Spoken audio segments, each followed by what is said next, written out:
Štai ir prasidėjo mokslo metai ir manau dauguma tėvelių dabar džiaugiasi, kad pagaliau vaikai sugrįžo į mokyklą. Tačiau su šituo sugrįžimu į mokyklą taip pat ateina ir tas nerimas. Visi tėveliai visą laiką galvojam, kaip ten mūsų vaikai be mūsų, kaip jie nuvažiavo iki mokyklos, kaip jie grįžo, jeigu mes dirbam ir neturim galimybės būt namie ir visą laiką kontroliuoti, ką jie daro. Mes galvojam, ar tikrai ten viskas gerai, ar tikrai nuvažiavo, ar tikrai ten pakeliui nieko jiems neatsitiko. Ir net nereikia būti kažkokia išprotėjusia paranojikė, kad kiekvieną kartą, kai tavo vaikas neatsiliepia arba neatėjo laiku, pradėti jau nerimauti ir galvoti, ar neatsitiko kažkas baisaus. Tuo labiau gyvenam tokių tikrai neramių laikų, kai vaikai dingsta ir Lietuvoje tai irgi nereta situacija. Pasidalinsiu dalykais, kurių visą laiką mokinu savo vaiko, kuris jau savarankiškai gali vaikščioti visur ir į mokyklą, ir į būrelius, ir visur. Jeigu jums aktuali ši tema, tai visiems hi, aš esu Viktorija ir welcome back į mano kanalą, kur mes leidžiam laiką su Tolku. Dažniausiai čia kalbam apie temas susijusius su sveikata, mityba, sportu ir grožiu ir visokiais tokiais dalykais, bet karts nuo karto liečiu ir socialiai svarbes man temas, kaip apsaugot save internete ir darysiu tikriausiai playlist iš tokių video, galbūt priseksiu jų kažkur čia ir visi, kas turi vaikų, manau, šis video jums bus naudingas. Nekalbėsim apie akivaizdžius dalykus, kurių visi mokinam savo vaikų, nekalbėk su nepažįstamais, niekur tuo labiau neik su nepažįstamais, žiūrėti jokių šuniukų, kačiukų ir neimk maisto iš nepažįstamų žmonių. Čia pakalbėsiu apie tokius dalykus, kurie galbūt yra mažiau akivaizdus, bet irgi labai svarbus ir svarbu savo vaikui tai transliuoti, kad jis suprastų ir suvoktų, kad ir aš pati mėgstu žiūrėti visokį true crime ir žinau, kad jau vaikai tai tikrai nedingsta naktį, vaikai dingsta dieną, dažniausiai pakeliui tarp mokyklos ir būrelio arba pakeliui iš draugo namo arba iš močiutės namo, todėl yra tam tikri dalykai, kurių reikia mokinti savo vaikų, kad jie suprastų ir be abejo nuo visko neapsisaugosi, tuo labiau tai yra vaikai, niekada nežinai, kas jiems dar gali šauti galvą ir ką jie ten gali su draugais daryti, bet yra tie dalykai, kuriuos aš visą laiką kartuoju savo vaikui ir sakau, kad jis tiesiog turi suprasti, kad neprivalo ir neturi pasitikėti visais, neprivalo bendrauti su visais. Ir pirmas dalykas yra 3 sekundžių taisyklė. Nepažįstamo žmogaus pokalbis su vaiku neturi būti ilgesnis nei 3 sekundės. Tai yra normalūs tokie buitiniai pokalbiai, kaip berniuk, nežinai, poliklinika toj pusėje, arba berniuk, Maxima ten, arba berniuk, nematei, ką tik šitas autobusas nebuvo išvažiavęs. Viskas. Daugiau joks suaugęs neturėtų turėti jokio reikalo kalbėti su vaiku. Ir aš visą laiką savo vaikui sakau, kad jeigu tu matai, kad tave kalbina, nekalbėk, gali nueiti į kitą ten pusę stotelės, jeigu tai yra kažkokia vieta, visą laiką sakau, geriau nueik į parduotuvę, jeigu yra kažkokia šalia parduotuvė, paskui sugrįžk į tą stotelę, jokiais būdais neįsivelk į jokį pokalbį, jokiais būdais neatsakinėk į jokius klausimus. Suaugusio žmogaus pokalbis su tavim neturi trukti ilgiau nei 3 sekundės. Viskas. Jeigu ten kažkoks ilgesnis pokalbis, tai yra tuo labiau, jeigu tai yra visiškai nepažįstamas žmogus, nei iš mokyklos, nei iš niekur. Tu tikrai neturi su juo kalbėti. Kita taisyklė tai meluok. Visada meluok. Čia kalbant apie tai, kad ypač jeigu jau pokalbis su nepažįstamu žmogum tęsiasi ilgiau nei 3 sekundės, tai tu niekada ne vienas, tu visą laiką va, čia mama už kampo, arba iš viso sakau, jeigu tu parke ten vienas laukia, kol draugas ateis, arba buvai su draugais, draugai išėjo, tu dar nusprendė pasivaikščioti vienas, prie tavęs prieina kažkas kalba, tu niekada čia ne vienas. Tu visą laiką rodai kokį nors, nežinau, random moterį su vežimuku ir sakai, va, ten mano mama su sesutė vaikšto. Arba tu niekada nesi vienas, tu lauki tavęs, tu atvažiuos tėtis. Arba net jeigu savo kieme rodai namą ir sakai, kad mama čia gyvena pro langą, visą laiką mane stebi. Tai yra tiesiog būtinybė vaikui suprasti, kad taip yra tokie atvejai, kai svetimam žmogui nebūtina žinoti apie mane visos tiesos. Ne, aš niekada nesu vienas, manęs tu arba atvažiuos, arba toj čia mama ateis, arba mama netoli, arba mama už kampo, arba aš čia esu su draugais ir draugai tu ateis. Ta prasme, niekada neišsiduok, kad tu esi vienas ir kad tu ilgesnį kažkokį laikotarpį būsi čia vienas. Kita taisyklė tai niekada niekam nepadėk. Aš mokinu savo vaiko niekada niekam nepadėti, nes Dabar nereikia, aišku, kraštutinumus ir painioti, kad aš auginu kažkokį nemandagų vaiką. Mano vaikas yra labai mandagus, jis visą laiką prilaiko duris kaimynėm, man netgi gyrė kaimynė, sako, Jėzau, jūsų vaikas, tai jau kai einu, pamato, kad su vežimuku einu, tai duris prilaikys ir uždarys ir viską. Jis mandagus ir gerai išauklėtas vaikas. Čia ne tame esmė. Čia tame esmė, kad jeigu gatvėje vaikas eina ir kažkas prie jo prieina ir sako, berniuk, ateik, man ten užstrigo spina, net tai jie gali būti sena bobulytė kokia nors. Yra atvejų, kai išprotėję maniakai, kurie ten viliodavo į savo butus paauglės, naudojo kaip bendrininkė praktiškai savo išprotėjusią mamą, kuri irgi taip pat vaikščiojo, gatvėje sakė, kad mergaitė, man ten užstrigo spina ir paauglė galvojo, kad jinai gera, va eina močiutei padėti ir eidavo ir taip pakliūdavo į tą butą, kur gal ir neišgyvendavo. Tai va, todėl be abejo, aš suprantu, kad žmonėm kartais reikia pagalbos, bet aš vėlgi kaip suaugęs žmogus neįsivaizduoju situacijos, kurioje aš prašyčiau pagalbos vaiko. Vėlgi, kad ir kas nutiktų, jeigu man reiktų staiga kažkokios pagalbos ir šalia eitų vaikas, maksimum, ko aš paprašyčiau šito vaiko, tai sakyčiau, berniuk, pakviesk ką nors pagalbos. Ta prasme, ką man gali padėti vaikas? Aš tikrai ieškočiau, jeigu ypač ten kažkokia situacija, kad man ten kažkas užstrigo, ar man kažką reikia palaikyti, ar patempti, dar kažką, aš kviečiu suaugusį žmogų.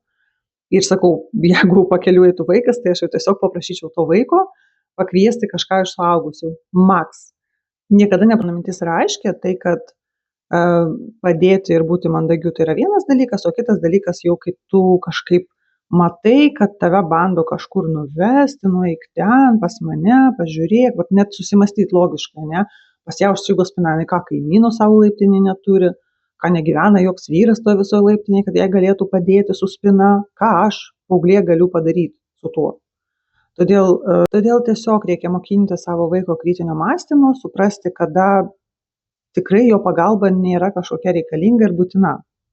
Taip pat aš mokinu, kad jeigu tau reikalinga pagalba, tai tu būtinai eik į kažkokias vietas kaip parduotuvės. Pavyzdžiui, jeigu tau kažkas atsitiko, nežinau, pasiklydę ar bet kokia nelaimė atsitiko, tai kreipkis ten, kur tikrai žmonės, kurie šiuo metu yra darbe. Tiesiog eik į bet kokią pakelių, ten, nežinau, Maksimą, eik ten prie apsauginio arba prie darbuotojų ir sakyk, kad tau reikia pagalbos. Nes ten yra žmonės, kurie šiuo metu yra darbe, jie tavęs niekur nenuves ar nenutems ir tikrai galės padėti, galbūt paskambinti tėvams arba kur su kuo ten tau tos pagalbos reikia. Bet taip tu tiesiog išvengsi tos galimybės pakliūti blogam žmogui į rankas. Dalykas, kurį visą laiką kartoju savo vaikui, tai yra mano visus draugus tu pažįsti. Niekada nebus tokios situacijos, kad kažkas nepažįstamas tavęs atvažiuotų pasiimti iš mokyklos arba iš būrelio arba iš kažkur. Kad ir kas nutiktų, mes su tėčiu visą laiką pasistengsim rasti būdą informuoti, kad kažkas galbūt iš pažįstamų tave turės atvažiuoti pasiimti. Mes arba paskambinsim į mokyklą, arba mokytoją, arba jeigu kažkokia nelaimė net ir atsitiktų, tai realiai susimąsčius vis tiek visus mūsų artimiausius žmonės, kurie teoriškai galėtų atvažiuoti pagelbėti, tai yra vis tiek žmonės, kuriuos tu gyvenime matei. Tai nebus kažkoks dėdė iš mamos darbo, tu manęs nepažįsti, bet mama paprašė tau padėti. Ir aš visą laiką sakau, kad žiūrėk, visus žmonės, kurie teoriškai tau galėtų padėti, tu pažįsti. Dar vienas atsargumo principas, kurio mokinu savo vaiko, tai niekada su nieko neik į laiptinę. Kai grįžti namo, retai būna, kad vaikas grįžta namo vienas, kol mes dar darbe, vadinasi, čia užeiti į laiptinę, atrakinti duris. Ir jeigu su tavim kažkas šiuo metu įeina į laiptinę ir tu niekada šito žmogaus nematęs, tai geriau neik į laiptinę, tegul tas žmogus eina vienas. Iš kitos pusės, jeigu taip atsitiko, kad tu jau ėjai į laiptinę ir tau iš paskos ėjo kažkoks žmogus, tai nepanikuok, ramiai eik iki savo aukšto ir, pavyzdžiui, jeigu mūsų aukštas yra 3, tai vadinasi, tas žmogus, jeigu jis pas kažką arba jis čia gyvena, tai jis arba jau 1, 2 aukšte kažkur įeis, arba jeigu jam reikia, jis eis aukščiau. Tai niekada neišsiduok, kad tu esi vienas. Neatrakinėk durų savo raktų, kol neišgirdai, kad tikrai tas žmogus įėjo kažkur. Vadinasi, prieėjai prie savo durų ramiai ir skambini ir skambutį. Netgi žinodamas, kad mamos ir tėčio dar nėra namie, tu vis tiek paskambink skambutį ir palauk. Dar kartą paskambink ir palauk. Ir jeigu tu jau išgirdai, kad tas žmogus tikrai ten pakilo 4 ar 5 aukštą ir jau ten tikrai toliau, tada jau trauk savo rakčiuką, ramiai atrakink duris ir eik namo. Nepanikuok, aš nesakau, kad visi žmonės maniakai, bet tiesiog tokių situacijų, kai vaiką kažkas stebėjo ir su juo ėjo į laiptinę ir kažkoks blogas dalykas atsitiko pačio vaiko namuose, tokių atvejų irgi būna. Todėl būtinai sakau, neišsiduok, kad tu esi vienas, skambink į skambutį ir typo lauk, kol tau atrakins mama. Bet kai užgirdai, kad tikrai tas žmogus praėjo arba žemiau kažkur ėjo, ar pas kažką nuėjo, tada jau ramiai atrakini savo duris ir eini namo. Aš mokinu visą laiką šaukti mamą, kad ir kas atsitiktų, jeigu tave kažkas užpuolė, tempia kažkur, traukia automobilį, nežinau, kažkokia baisi situacija, kad tave ten bando nutempti į pastatą arba automobilį, kiek yra jėgų tiesiog riek mamą. Dėl to, kad taip didžioji dalis moterų aplinkui sureaguos, nes kažkokie šiaip klyksmai gali būti neaišku, gali būti vaikai žaidžia ir ten riekauna dar kažkas, bet vat būtent mama ir ko yra jėgų tiesiog šaukt mamą ir jūs mokinkit girdi savo vaiko, nes, pavyzdžiui, pati mama, jeigu aš išgirsčiau klyksmą mamą iš visų jėgų, aš tikrai nepraeičiau pro šalį, aš tiesiog pagalvočiau, kad kažkas čia, negerai, kažkokia situacija negera, tuo labiau, jeigu aš pamatyčiau, kad vaikas kažkur tempiamas ir šaukia mamą ir nepadeda jam niekas, aš tikrai įsivelčiau, net rizikuodama ten negalėčiau stovėti ir galvoti, tai žaidžia. Tai vat, ir būtent, sakau, tas klyksmas mama, man atrodo, jis labai suaktyvuotų visas mamas 100 metrų spinduliu ir tai tiesiog, įvykis tiesiog nebūtų nepastebėtas ir galbūt galima būtų tada sulaukti pagalbos. Aš tikiuosi, šis video buvo jums naudingas, tai yra tos gudrybės, kurių aš visą laiką mokinu savo vaiko ir kurie tikrai gali galbūt kažkada jam praversti, tikiuosi, kad niekada to nereikės, bet jeigu ką, tai aš bent jau žinau, kad šitą edukacinį pokalbį su juo atlieku reguliariai ir jeigu jūs žinot kažkokių patarimų, irgi dalinkitės komentaruose, aš manau, kad tai bus naudinga. Be abejo, viso šito svarbus aspektas neprigąsdinti vaiką, neišgąsdinti jo, neišgąsdinti, kad visi aplinkui nusikaltėliai ir maniakai ir kad jis negali nieko pasitikėti. Ne, aš mokinu savo vaiką, kad vis dėlto didžioji dalis žmonių, dauguma žmonių pasaulyje yra geri žmonės, kurie tikrai niekada tau nelinki nieko blogo ir senukai, kurie ten tave kažkur kalbina, tai tiesiog seni žmonės mėgsta pabendrauti iš tos vienatvės ir iš neturėjimo ką veikti. Bet yra labai mažas procentas žmonių, kurie yra blogi ir piktybiški. Ir vat šitas mažas procentas pagadina gyvenimą labai dideliam žmonių kiekiui. Ir aš savo vaiką tiesiog mokinu, kad tai nereiškia, kad visi yra blogi, bet visi šitie dalykai tau gali padėti apsisaugoti nuo tų blogiečių, kurie tikrai yra šitam pasaulyje ir reikia mokėti kažkaip racionaliai, kritiškai mąstyti ir įvertinti situaciją, kada tikrai tavo pagalba reikalinga, o kada tai jau atrodo įtartina ir galbūt reiktų neiti ten, apsimesti, kad tu šis nesupranti, ką tau sako ir eiti namo.